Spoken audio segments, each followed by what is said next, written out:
Welcome to my presentation. I am going to be talking about the Stafford County Public Schools Early Childhood Program. This technology plan is written for this specific program. It's a little different than most schools. It's going to be probably a little bit different than everybody else's technology plan, but I think that this is an important program, an important population to look at with regards to technology and technology integration. So Stafford County Public Schools does serve children birth through 12th grade. So the Early Head Start program within Stafford County Public Schools serves infants and toddlers, and then there are a couple of other early childhood programs that I'll talk about in a few minutes. So for this technology plan, we're really looking at preschool, 2 to 3-year-olds to 5-year-olds that are in preschool. Although the early learning centers have small libraries in them, they do not have a school librarian. A school librarian is not part of the early childhood program. So I'm hoping that with something like this, that Stafford County would see the need to have a school librarian managing these two libraries. Right now, the libraries are run by a library assistant. So that's one of the reasons why there isn't technology for these young learners. And so this technology plan really does meet a need within Stafford County Public Schools. So it will also talk about some of the partnerships, since there isn't a school librarian, some of the partnerships that would need to occur for this technology plan to be implemented. So as I said, in the early childhood program in Stafford County, there's Early Head Start, Virginia Preschool Initiative, and Early Childhood Special Education. So as I said, Early Head Start addresses the needs of infants and toddlers, and Head Start starts at age 3 and serves 3 and 4-year-olds in preschool and follows the Head Start curriculum standards. And the Virginia Preschool Initiative is another funding source for preschool that Stafford County uses to work with 4-year-old children.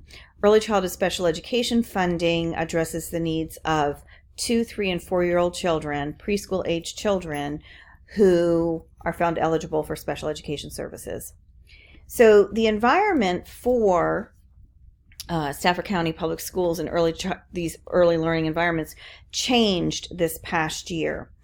So, and I will show you the two centers in just a minute, but rather than having early childhood special education programs throughout the county in the different elementary schools, and the same with these preschool programs, Head Start or VPI classrooms, having them in elementary schools throughout the county, they have condensed all of the early childhood programs into 2 early learning centers. So 2 buildings, one in the south part of the county, one in the north part of the county. So all of early childhood is now in these 2 buildings. So that's Early Head Start, VPI, and Early Childhood Special Education. When you look across these 2 centers, there are 4 classrooms that have 3-year-old students and 14 classrooms with 4-year-old students that are funded either through Head Start or VPI, Virginia Preschool Initiative. And there are 26 classrooms that are funded with Early Childhood Special Education funding. So there's a total of 46 preschool classrooms. Again, we're excluding Early Head Start. So they are either at the old center, which was Head Start and VPI, which is called Rising Star Center now. This is a bad picture, but it's the only picture I could find. It is an old school building, and it is set up for preschool students. And then there is a new school.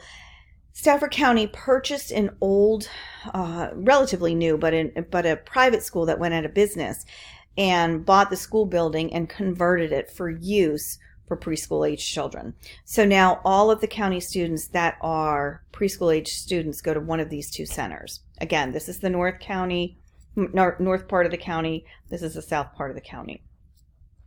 So when we look at technology for this population, we're looking to inspire young learners to explore the world around them and create new ideas with meaningful connections through support from teachers and peers so they can succeed in achieving their highest potential.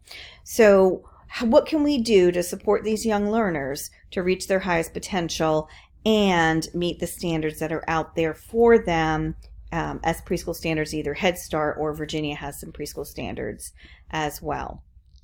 When we look at a needs assessment for this population in Stafford County Public Schools, we see that the use of technology is inconsistent at best. Each classroom in the Rising Star Center has a smart board, and it is an appropriate height for preschool students, and that's where most of the technology takes place.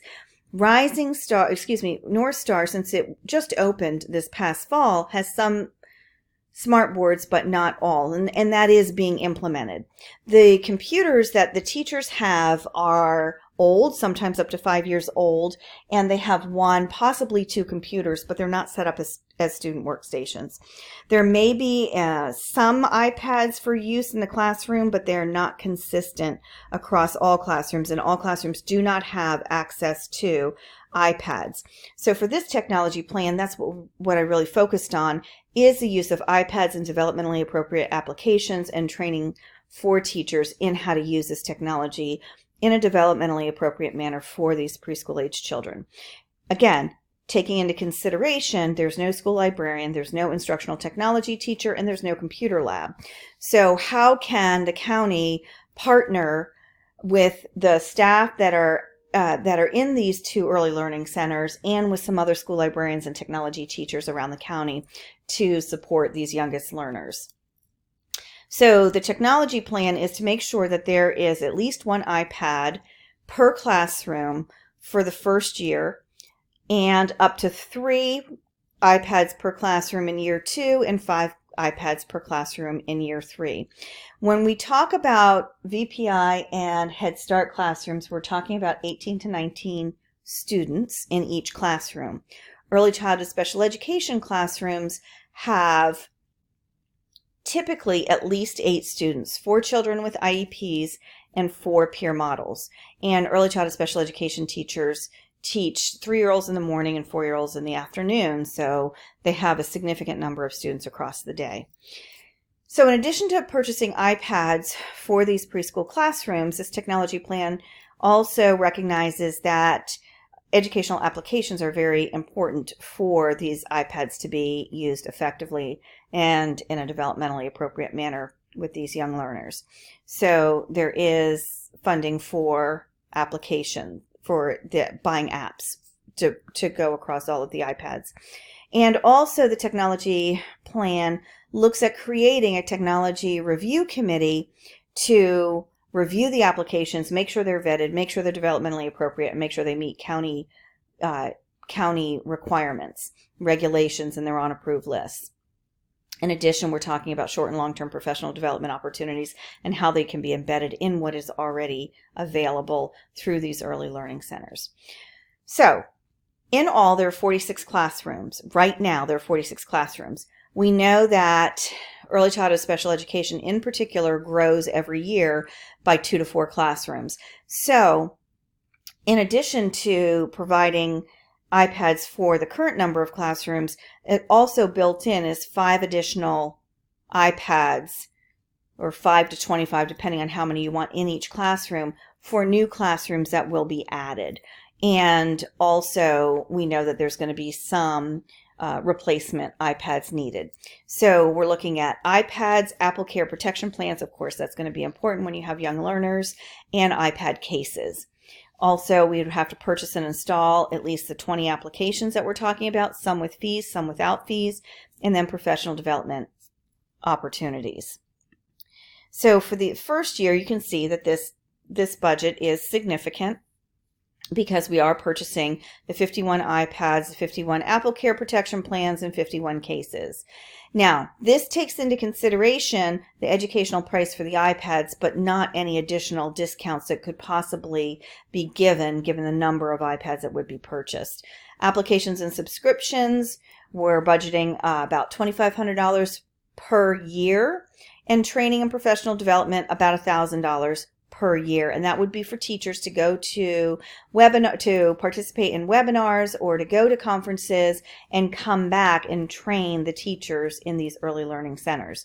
So there would be opportunities for professional development at the beginning of the school year, at staff meetings or faculty meetings throughout the school year, and possibly after school activities as well. So the first year, the budget would be $22,000.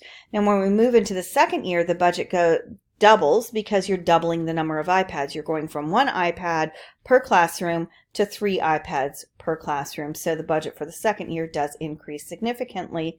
Same with year 3. The budget is the same as it is for year 2 because you're adding 2 more iPads. You're going from 3 iPads to 5 iPads per classroom. And so the 3-year budget is $110,000 for this project to outfit all of the classrooms with 5 iPads and at least 20 developmentally appropriate apps on each of those iPads. So where was this funding going to come from? So we can look at going back and looking at what we've done on Blackboard and our discussion boards. We talked about where's some of the potential money for this. And so here's a list of some of the grants where the staff could look for funding to get this $110,000. Now, one thing that Stafford County has going for it is that the director of the Early Learning Center is a very successful and effective grant writer. And that is why I dreamt big when I was looking at this technology plan, because it is feasible. It's feasible because of the director for this program, not only for her grant skills, but also because this is something that she would want in her centers. So funding is a very real, writing grants is a very real possibility for this technology plan. Also, I would strongly recommend that Stafford County invest in this technology plan by contributing 20% through instructional technology and information services, and also pooling some of the federal funding from the Head Start grant, the state funding from the VPI grant, and the federal and state funding for the Early Childhood Special Education grant, and pooling some of those funding sources. So 20% each year could come from the preschool grants, 20% could be contributed by Stafford County Public Schools, and then you're looking at 60% of the grant funding to come from additional grants. Also, there are school librarians in the school division that would be willing to serve as points of contact and directors or coordinators of this program, because they are very interested in seeing technology integrated with these youngest learners. So there are also instructional technology teachers that are interested in supporting these early learning centers. Some of these teachers that are interested in supporting the early learning centers had these students in their elementary schools prior to the restructuring this year. So that is important to note. Also, for program evaluation, there are a couple of pieces that we would go through. We could do a pre and post test survey to look at the confidence and competence of the teachers in using the iPads with young learners. There would be some type of progress monitoring tool to look at progress towards these 3 identified goals. Were the iPads being purchased and used in the classroom, etc. And then also really looking at whether or not these iPads and how they're being used in the classroom. Are the applications being used? How often are they being used? What are the teachers doing with them? Are they using them throughout the day, during centers and during work time and during free choice time? How are the teachers actually using these iPads? Also, conducting a needs assessment for professional development, I think, would be important as part of this program evaluation. And then at the end of each year of this 3-year technology plan, I would look at doing a focus group with at the end of each year with a small group of teachers that are representative of all teachers to see how the implementation of this technology plan is going. So that was very fast and very quick, and hopefully this gives you a little bit of information on what it would be like to integrate technology with a school division's youngest learners, ages 2 to 3, probably 3 to 5 years old in preschool. Thank you.